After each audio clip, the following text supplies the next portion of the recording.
नमस्कार। आज मैं आपके लिए हरतालिका तीज की व्रत कथा लेकर आई हूँ। कथा शुरू करने से पहले आपसे निवेदन है कि यदि आपने मेरे चैनल को सब्सक्राइब नहीं किया है तो कृपया मेरे चैनल को सब्सक्राइब कीजिए, साथ ही बेल आइकन को भी हिट कीजिए जिससे मेरे नए वीडियो के नोटिफिकेशंस आपको तुरंत प्राप्त हो सके। तो चलिए शुरू करते हैं। इस व्रत में आपको निम्नलिखित पूजा सामग्री की आवश्यकता होगी। यह व्रत भादो मास के शुक्ल पक्ष की तीज को किया जाता है। इस दिन महिलाएं बिना अन्न जल के उपवास करती हैं। शाम को पहले पूजा स्थल को लीप कर चौका लगाकर पवित्र करती हैं। उसके बाद केले और आम के पत्तों से मंडप बनाकर उसमें भगवान शंकर पार्वती का बालू रेत से मूर्ति बनाकर पूजन करती हैं। फिर कलश स्थापित करती है, दीपक, धूप और अगरबत्ती जलाती हैं। इसके पश्चात शिव पार्वती को जल से व पंचामृत से स्नान कराकर उन्हें वस्त्र और जनेऊ अर्पित करके रोली चंदन का तिलक लगाकर बिलपत्र और अन्य फूल पत्ते मौसम अनुसार फल, मिठाई और पंचमेवे का भोग लगाती हैं। इसमें 32 प्रकार की पत्तियां चढ़ाई जाती है।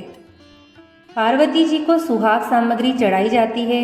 उसके बाद आरती करके संकल्प लिया जाता है और फिर शिव पार्वती जी से अपने सुहाग की लंबी उम्र की कामना की जाती है। कुंवारी कन्याएं मनचाहे जीवन साथी को पाने की प्रार्थना करती है। उसके बाद हरतालिका तीज की कथा सुनी जाती है। कथा सुनने के पश्चात पंचामृत व प्रसाद लेकर उपवास पूरा किया जाता है। इस व्रत में महिलाएं केवल मिठाई और फल का ही सेवन करती है। अन्न व नमक का सेवन नहीं किया जाता है। इस रात को भजन कीर्तन करते हुए रात्रि जागरण किया जाता है और रात में ही 3 अन्य पूजा और भी की जाती है। इस तरह कुल 4 बार पूजा की जाती है और सवेरे सूर्योदय के पूर्व नदी या तालाब में शिव पार्वती जी की बालू की प्रतिमा विसर्जित की जाती है। कथा इस प्रकार है। परम पावन भूमि कैलाश पर्वत पर विशाल वट वृक्ष के नीचे भगवान शिव पार्वती सहित सभी गणों सहित बाघंबर पर विराजमान थे। बलवान वीरभद्र, भृंगी, श्रृंगी, नंदी आदि आदि अपने पहरों पर सदाशिव के दरबार की शोभा बढ़ा रहे थे। गंधर्वगण, किन्नर, ऋषि भगवान की विविध अनुष्टप छंदों में स्तुति गान, स्वर, नज्ञ अलापों से वाद्यों में संलग्न थे। उसी सुअवसर पर महारानी पार्वती जी ने भगवान शिव से दोनों हाथ जोड़कर प्रश्न किया कि हे महेश्वर, मेरे बड़े सौभाग्य हैं जो मैंने आप सरी के अर्धांगी पति को वरण किया। क्या मैं जान सकती हूँ कि मैंने वह कौन सा पुण्य अर्जन किया है? आप तो अंतर्यामी हैं, मुझ दासी को वर्णन करके बताने की कृपा करें। महारानी पार्वती की ऐसी प्रार्थना सुनने पर शिवजी बोले, प्रिय, तुमने अति उत्तम पुण्य का संग्रह किया था जिससे मुझे प्राप्त किया है। वह अति गुप्त व्रत है पर तुम्हारे पर प्रकट कर रहा हूँ। वह यह है कि भाद्रपद मास के शुक्ल पक्ष की तीज का व्रत हरतालिका व्रत के नाम से प्रसिद्ध है। यह व्रत जैसे तारागणों में चंद्रमा, नवग्रहों में सूर्य, वर्णों में ब्राह्मण, देवताओं में गंगा, पुराणों में महाभारत, वेदों में सोम, इंद्रियों में मन, ऐसा यह व्रत श्रेष्ठ है। ऐसा सुनकर पार्वती जी ने कहा, हे महेश्वर, मैंने कब और कैसे यह तीज व्रत किया था?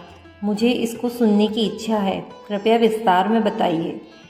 इस पर भगवान शंकर बोले, भाग्यवान उमा, भारतवर्ष के उत्तर में श्रेष्ठ हिमालय पर्वत है। वहाँ के राजा का नाम हिमाचल था। वहाँ तुम भाग्यवती रानी मैना से पैदा हुई थी। तुमने बाल्यकाल से ही मेरी आराधना प्रारंभ कर दी थी।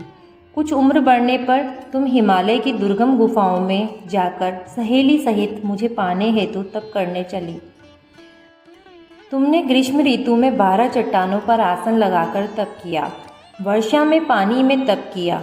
हिम ऋतु में पानी में खड़े होकर मेरे ध्यान में संलग्न रही। इस प्रकार 6 ऋतुओं में तपस्या करने पर भी जब मेरे दर्शन तुम्हें न मिले तब तुमने केवल वायु के सेवन किया। फिर वृक्षों के सूखे पत्ते खाकर इस शरीर को क्षीण किया। ऐसी तपस्या में तुम्हें लीन देखकर महाराज हिमाचल को बहुत चिंता हुई और तुम्हारे विवाह हेतु वो चिंता करने लगे।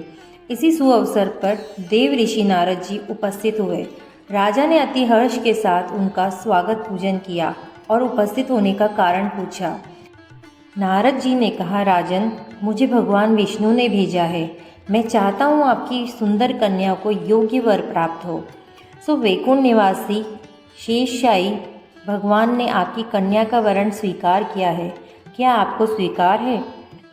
राजा हिमाचल ने कहा, महाराज, मेरा सौभाग्य है जो मेरी कन्या को विष्णु जी ने स्वीकार किया और अवश्य मैं उन्हें अपनी कन्या उमा का दान करूँगा। यह सुनिश्चित हो जाने पर नारद जी ने वैकुंठ पहुंचकर श्री विष्णु भगवान से पार्वती जी के विवाह का पूर्ण होना सुनाया। इधर महाराज हिमाचल ने वन में पहुंचकर पार्वती को भगवान विष्णु से विवाह तय होने का निश्चय सुनाया। उस दुख से तुम विहल होकर अपनी सखी के पास पहुंची और विलाप करने लगी। तुम्हारा विलाप देखकर तुम्हारी सखी ने तुम्हारी इच्छा जानकर कहा, देवी, मैं तुम्हें ऐसी गुफा में तपस्या के लिए ले चलूँगी जहाँ महाराज हिमाचल भी ना आ सकेंगे। ऐसा कह सहेली उमा सहित हिमाचल की गहन गुफा में विलीन हो गई।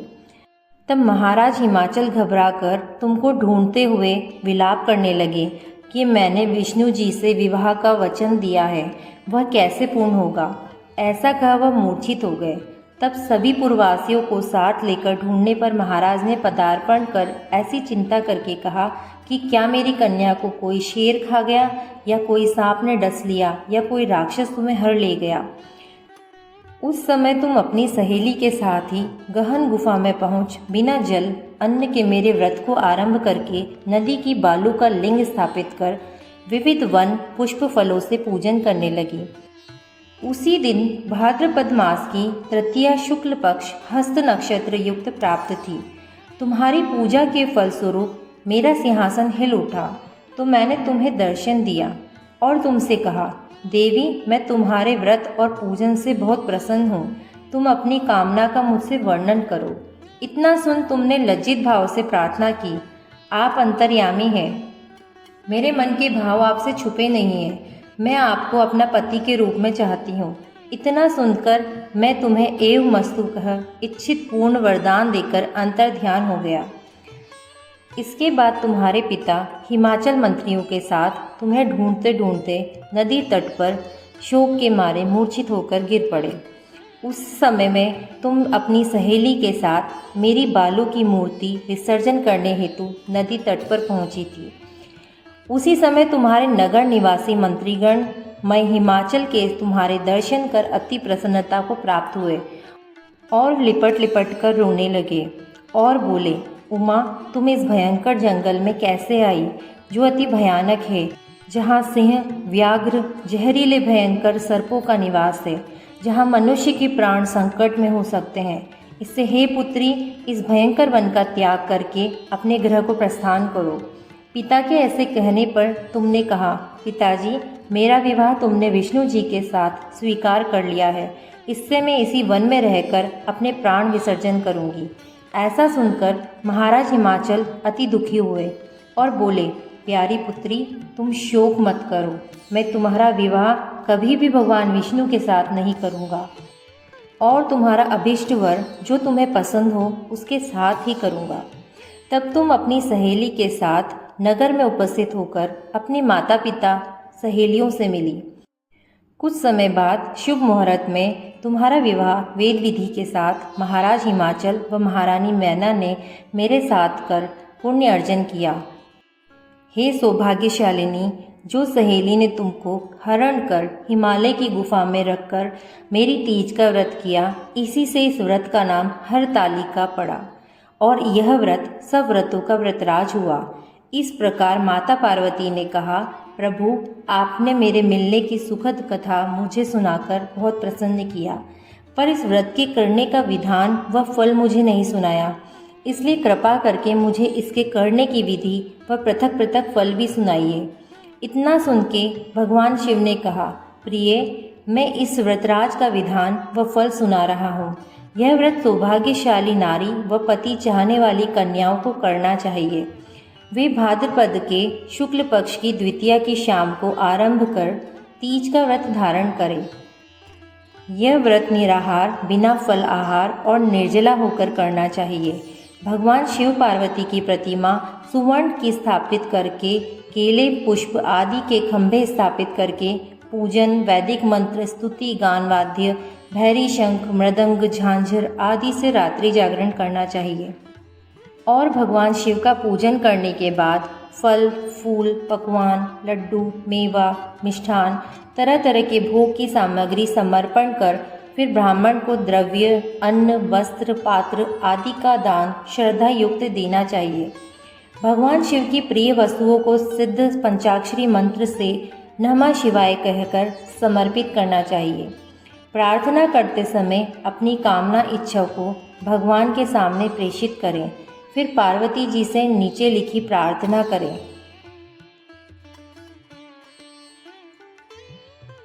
प्रार्थना के बाद पुष्पों को दोनों हाथ में लेकर पुष्पांजलि समर्पण करें। फिर चतुर्थी को शिवलिंग का किसी नदी या तालाब में विसर्जन करें। फिर 3 ब्राह्मणों को भोजन करा के दक्षिणा देवें।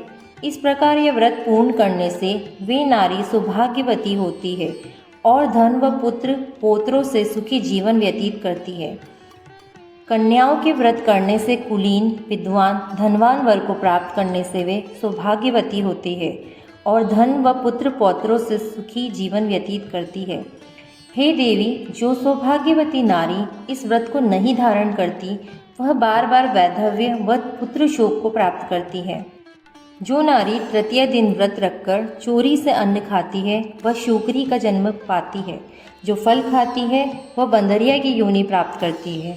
जो जल पीती है वह जोग का जन्म लेती है। जो दूध पीती है वह सर्पिणी का जन्म ग्रहण करती है। जो मांस खाती है वह बाघिनी होती है। जो दही खाती है वह बिल्ली का जन्म पाती है। जो मिठाई खाती है वह चींटी के जन्म को धारण करती है। जो सब चीज़ें खाती है मक्खी का जन्म लेती है। जो उस दिन सोती है वह अजगरी योनि को प्राप्त करती है। हे उमा, जो इस व्रत को श्रद्धा विधि से धारण करती है वह मुझ सा पति प्राप्त करती है।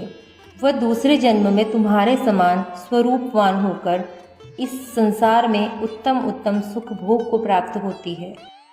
इस व्रत के करने के बाद नारियां शिव लोकवासी होती है। जय श्री कृष्ण। ओम नमः शिवाय।